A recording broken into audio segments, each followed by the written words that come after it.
Hello and welcome to রাইস থাইস YouTube channel. আমি দেবব্রত সাহা। আজকে এই ডিপ অ্যানালিসিসের ভিডিওতে আমরা একটা এরকম টপিক কভার করতে যাচ্ছি, সেটা কিন্তু ইউপিএসসির জন্য খুব ইম্পর্টেন্ট। আর সেকেন্ডলি এটা কিন্তু খুব ইন্টারেস্টিং টপিক। কেন কি এই টপিকের উপরে আমাদের কাছে কিন্তু পুরো ক্ল্যারিটি থাকে না সবসময়। কেন? যখন টপিকটা আমরা কভার করব, আমরা কিন্তু সেই জিনিসটা দেখব। আজকের টপিকের টাইটেল কি? Capital punishment and the middle ground. আপনাদের মনে হতেই পারে যে ক্যাপিটাল পানিশমেন্টের ব্যাপারে তো আমাদের কাছে মোরাললেস আইডিয়া আছে। কিন্তু I can bet on it যে আমাদের সবার কাছে কিন্তু কমপ্লিট আইডিয়াটা নেই। মানে কি যখন এই মিডল গ্রাউন্ড নিয়ে কথা হবে তখন আপনি দেখতে পারবেন যে কি রকমের ইনকনসিস্টেন্সি আছে যেই আর্টিকেলটা পয়েন্ট আউট করছে। তো আর্টিকেল যখন বলছে তো কোন আর্টিকেলের কথা বলছি? আজকে what to read for today's Hindu নিউজপেপারে যে আর্টিকেলটা ছিল between 20 years and the gallows, সেই আর্টিকেলটায় এই আইডিয়াটা পোর্ট্রে করা হয়েছে। যদি পোর্ট্রে করানো থাকে, নেক্সট পার্ট আমরা যেরকম দেখি ইউপিএসসিতে এটা আমাদের কোথায় হেল্প করবে? এটা আমাদেরকে ইউপিএসসিতে জিএস পেপার 2 গভর্নেন্সে হেল্প করবে। যদি গভর্নেন্সে হেল্প করে, at the same point of view এথিক্সেও হেল্প করবে। দেখব কি করে। গভর্নেন্সে যদি হেল্প করে তো প্রশ্ন কিরকম হতে পারে? প্রশ্নটা ঠিক এরকম হতে পারে।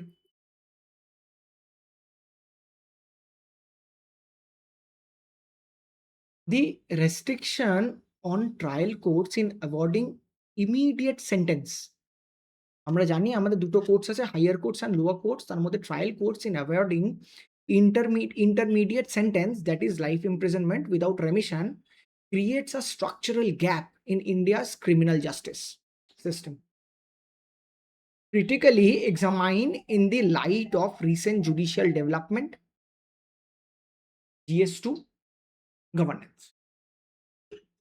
তো চলুন আজকের টপিকটা কোশ্চেনটা দেখে নেওয়ার পরে শুরু করি। শুরু করার আগে যেরকম আমি এভরি টাইম আপনাদেরকে একটা আইডিয়া পোর্ট্রে করি, যে আইডিয়াটা মাথায় রেখে আমরা পুরো টপিকটাকে ইভ্যালুয়েট বা ফ্লো অন করি, তো আজকেও সেরকম একটা আইডিয়া আমি বলবো। The idea in this topic would be the idea of death. এবার ডেথ থেকে কি করে এখানটায় আসবো সেটাই আমরা দেখব, ডেথ সেন্টেন্স। তো the bigger idea is death sentence. আর এই ডেথ সেন্টেন্সের মাইনিউটে গিয়ে আমরা মিডিল যেই আইডিয়াটা বলছে যে মিডিল পাথ, মিডিল গ্রাউন্ড, সেটাকে আমরা ইভ্যালুয়েট করব from taking from idea from death sentence. তো সেরকমই আমি এই জিনিসটাকেই, তবে ডেথ সেন্টেন্সটাকেই প্রথমে কাটার করব, যেখানটা I would say the idea of death sentence is not merely a legal question, whereas it is a profound philosophical dilemma. It is not just about a legal question, but it is more deeper philosophical dilemma where it is more about justice, morality, and the value of human life. What is the actual value of human life? The core tension here lies between two corners, two edges. At one side, where we see the the right of the society, the right of the society in punishing the wrongdoers, the persons who are doing crime have are considered deviant, and at the same point of time the sanctity of life. Whereas in one corner we see it is the right of the society to punish the person who is doing injustice or wrongdoing, whereas on the other side we see, other side of the table we see the question sanctity of life. তো এই যখন দুটো case dilemma দেখতে পাচ্ছি, এখান থেকে clearly GS4 এর যে আমাদের এথিক্সের পার্ট, সেখান থেকে পরিষ্কার চলে আসে, যেখানটা একটা সাইডে যেখানটা সোসাইটির রাইটফুলনেস নিয়ে কথা হচ্ছে, তবে অটোমেটিক্যালি কান্তিয়ান থিওরি সেটাকে সাপোর্ট করবে। কেন কি কান্ত এটাকে বলেন যে দি পার্সন যারা এই রকমের ক্রাইমগুলোকে দেখছে without speaking up against it, তারা ইকুয়ালি রং ডুয়ার।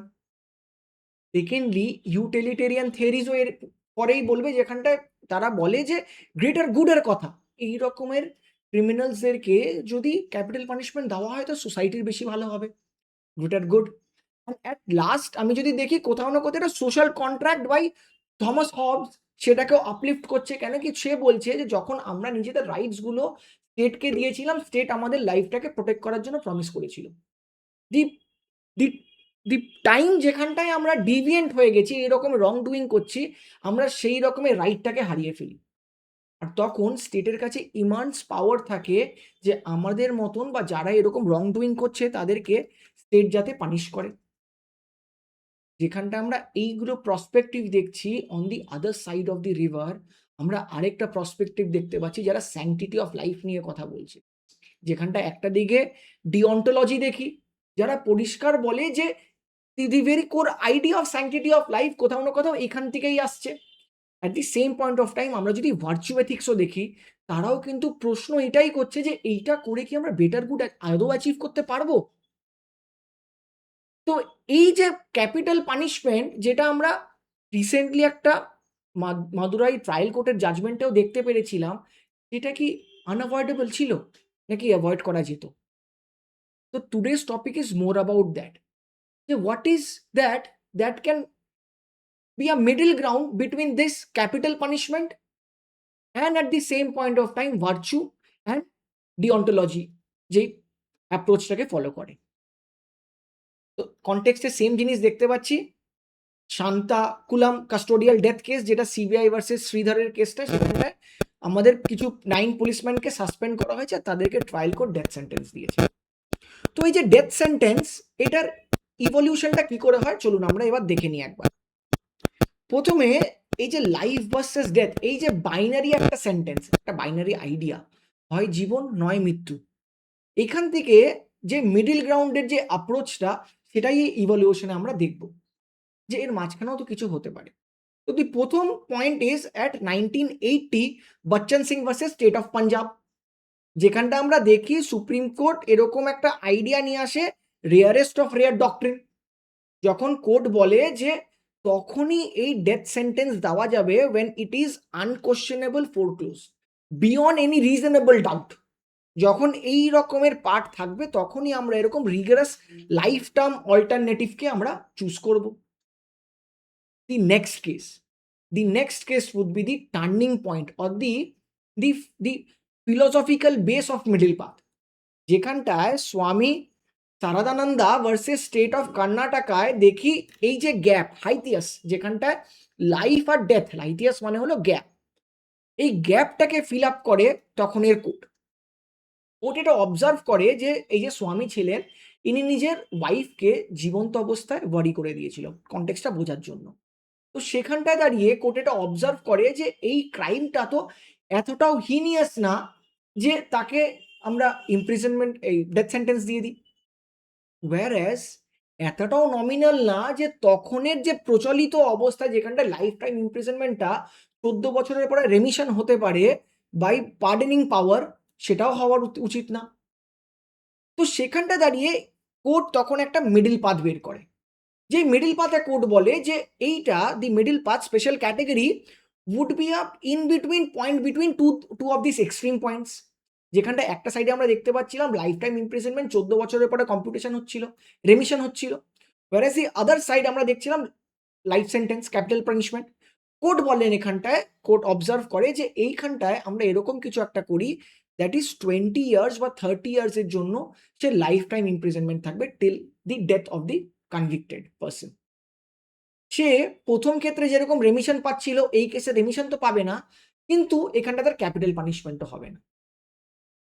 কিন্তু এখানটায় আরেকটা জিনিসও কোর্ট গোপন করে যায় আইডিয়াটা, যে এইটা কিন্তু একমাত্র হায়ার কোর্টসরাই করতে পারবে। কেন কি কোর্ট অবজার্ভ করে যে এই আইডিয়াটা তখন খুব ফ্র্যাজাইল আইডিয়া, আর এই আইডিয়াটাকে যদি ওয়াইড স্প্রেড লোয়ার কোর্টসরা ইউজ করতে শুরু করে, যে আইডিয়াটা এখনো এস্টাবলিশ হয়নি, সেটা কোথাও না কোথাও ডাইলিউট হয়ে যেতে পারে। তার জন্য এখানটা একটা রোপণ করে দেওয়া হয় যে এইটা কিন্তু হায়ার কোর্টসরাই এই রকমের মিডল পাথটাকে অবজার্ভ করতে পারবে। নেক্সট কেস আমরা 2015-তে দেখি, ইউনিয়ন ভার্সেস শ্রীহারান। এই কেসটা আবার কোথাও না কোথাও এই যে মিডল পাথের রেস্ট্রিকশনের ফর্মালাইজেশনের এর ওকে ফর্মালাইজ করে দেয়। যে কোর্ট এই কথাটা বলে যে যেটা আগের বার রোপণ করা হয়েছিল যে লোয়ার কোর্টস এই রকমের জাজমেন্ট দিতে পারবে না, এইবার সুপ্রিম কোর্ট এটাকে ফর্মালাইজ করে দেয় মিডল গ্রাউন্ডটাকে। আর দি সেম পয়েন্ট অফ এটাও বলে যে এইটা কিন্তু strictly off limit of trial court, trial court এগুলো কিচ্ছু করতে পারবে না।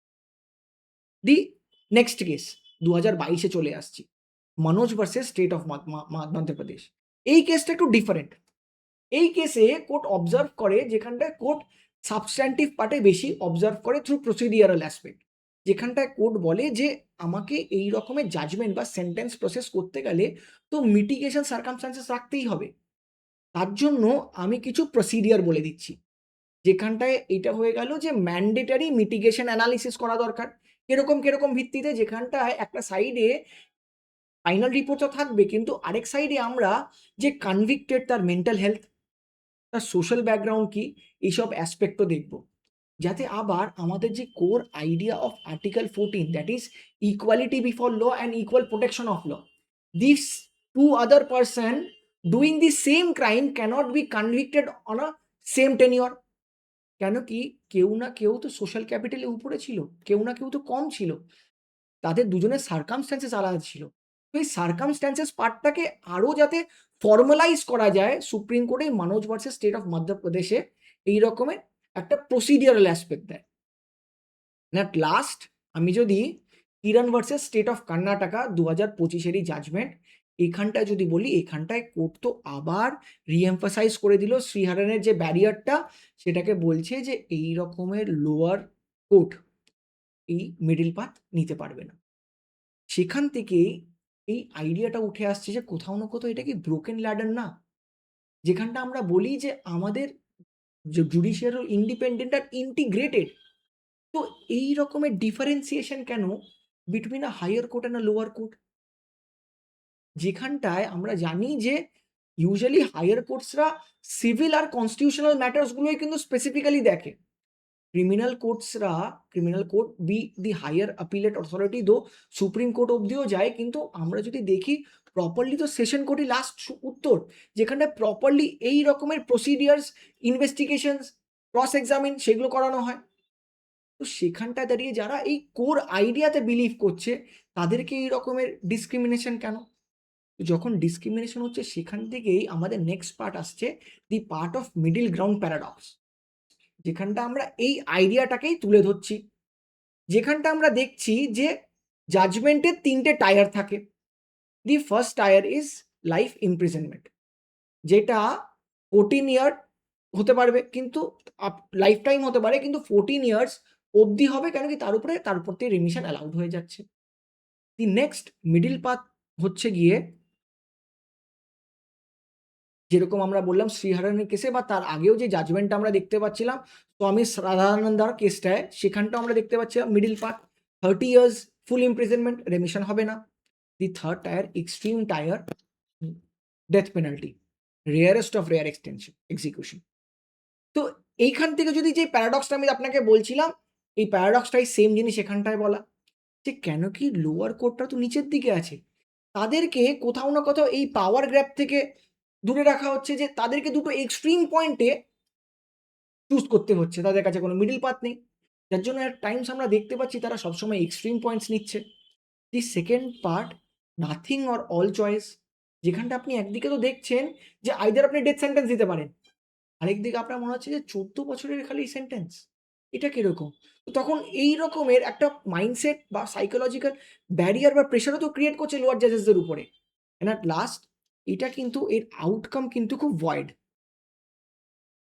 সেম জিনিসটাকেই আমরা আপনাদের বোঝার জন্য একটা বক্স ফরম্যাটে করে দিয়েছি, যে ট্রায়াল কোর্ট কি করতে পারে, কনস্টিটিউশনাল কোর্ট কি করতে পারে। চলুন এবার আমরা মেন জায়গায় যাই, যেটা হলো গিয়ে what are the core problems বা critical challenges pertaining to this paradox, the middle path. The first part would be, যেখানটা আমরা বলছি যে trial courts can give death but cannot give a fixed term life imprisonment. How is that possible? যেখানটা current CrPC বা আমি যদি BNSS বলি, তারা এরকম টু এক্সট্রিমসটাকেই কোথাও না কোথাও আবার আপহোল্ড করছে, all or nothing. The second part is এর ইনস্টিটিউশনাল মিটিগেশন ফেলিয়ার না এটা। কেন কি মনোজের কেসে যখন আমরা দেখতে পাচ্ছিলাম, মনোজ ভার্সেস মধ্যপ্রদেশের কেসটায়, যেখানটা আমরা দেখতে পাচ্ছিলাম যে এরকম প্রসিডিউরাল অ্যাসপেক্ট, যাতে দুটো আলাদা, একটা same case pertaining to same কেসের যে দুটো আলাদা আলাদা সার্কামস্ট্যান্সেস হতে পারে, তার জন্য সাইকোলজিক্যাল ডিটেল রিপোর্ট যে দিতে বলছিল, সেগুলো অ্যাট টাইমস মিসিং থাকে।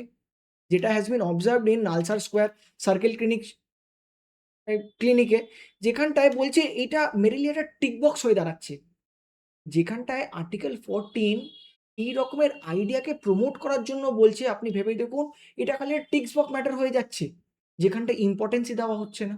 যখন ইম্পর্টেন্স দেওয়া হচ্ছে না, আবার রিএফার্ম করা হচ্ছে এখানটায় এক্সট্রিম পয়েন্টসে গিয়ে।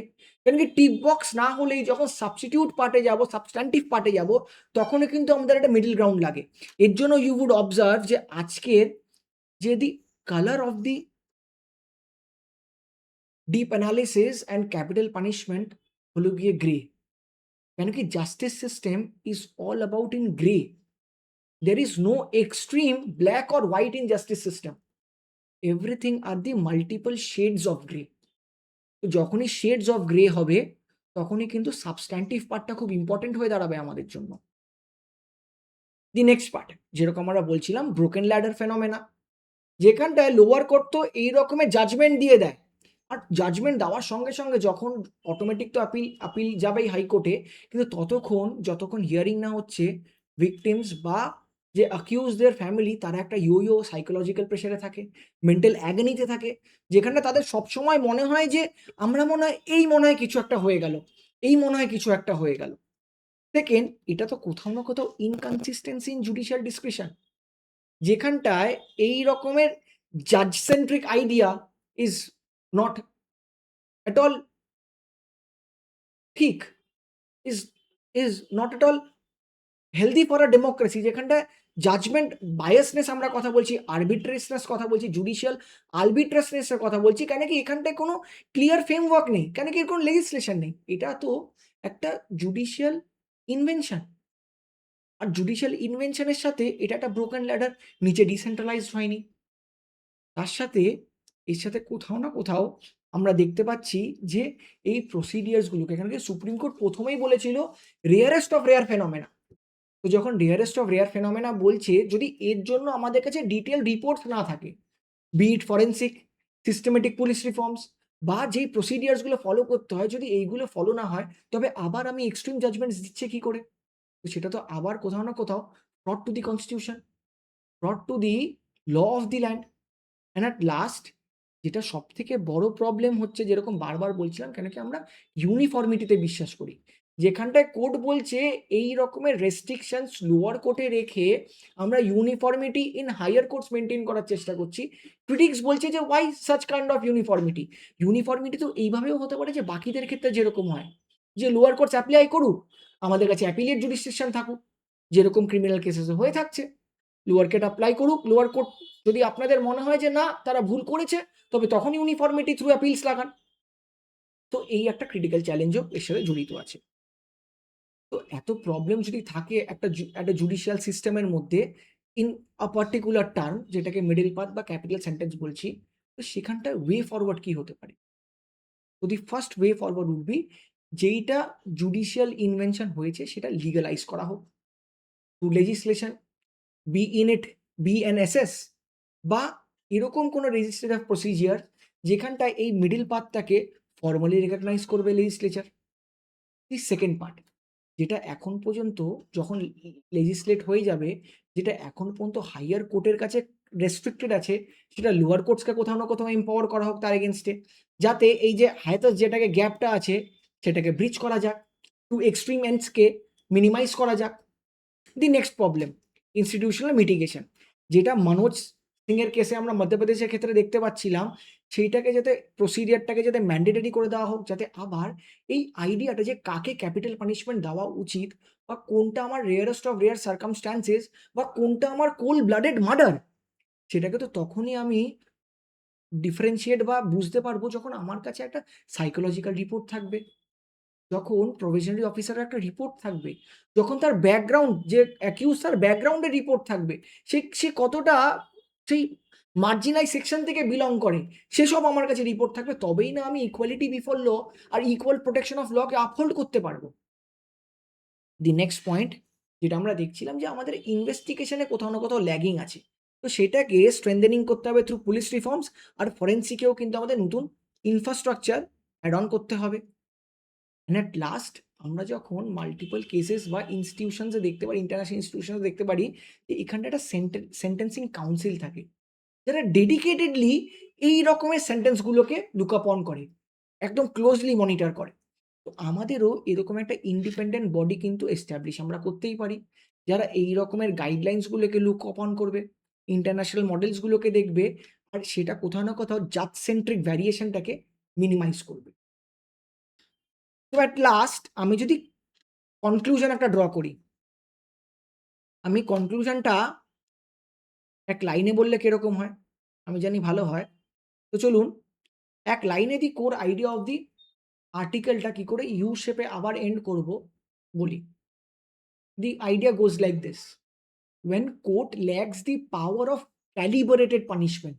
Calibrated মানে কখন কি স্পিডটা বাড়াতে লাগবে, কমাতে লাগবে, আমরা ক্যালিবার চালাই, ঠিক সেরকম। When the court lacks the power of calibrated punishment, justice is forced into extreme ends. একবার ভেবে দেখুন আইডিয়াটাকে। যখন আপনি ক্যালিব্রেট করতে পারছেন না পানিশমেন্টটাকে, ডিফারেনশিয়েট করতে পারছেন না, তখন কিন্তু অটোমেটিক্যালি জাজমেন্টটাও কিন্তু দুটো এক্সট্রিম এন্ডসেই বেরোবে, যেটা আমাদের core idea of justice, the middle path, the grey areas, যেটাকে কোথাও না কোথাও ডিফাই করে চলে যাবে। তো with this I would conclude this session, and I would hope that this session was helpful for your preparation, be it in GS2 governance or be it in GS4 ethics. If it was indeed helpful, then I would also like you to write this question and submit it to RISE IAS website so that you can get your evaluated copies as soon as possible and know the structural limitations as of now which you are facing in answer writing. With this, I would again thank you all for joining this session, and I would hope that this session was indeed helpful. And I would also hope at end that you are preparing with your full Josh, because prelims is less than 45 days, 40 days to be very precise. Thank you.